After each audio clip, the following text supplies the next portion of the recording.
2 hanggang 4 na tauhan ng PNP Highway Patrol Group ang karagdagan sa mga local checkpoint sa bansa. Ito ay upang tutukan umano ang seguridad at kaligtasan sa mga lansangan. Ayon kay Highway Patrol spokesperson Lieutenant Nadami Malang, magmumulang mga personnel sa 68 Provincial Highway Patrol Group. Bahagi ito ng guidance ni PNP Chief General Romel Francisco Marbil, kasunod umano ng road rage incident sa Antipolo City. Sa naturang insidente, may dalang baril ang suspect na nakapatay ng isang individual at nakasugat ng 3 pa. Binigyang din ni Malang na sa kabila ng insidente,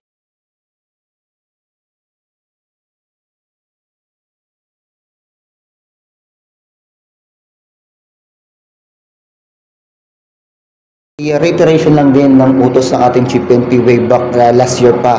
Actually talagang tinutukan na rin yan ng HPG, lalo tigit no sa leadership ng ating pong Director, Police Brigadier General Sir P. Mata. And again, no, we will give the best effort and the prior deployments para masamahan yung ating mga checkpoints ng ating mga local. Kung di po tayo nagkakamali, no, magbibigay at magdadagdag po ang Highway Patrol Group ng 2 hanggang 4 na personnel po natin sa kabuang 86 na Provincial Highway Patrol teams nationwide.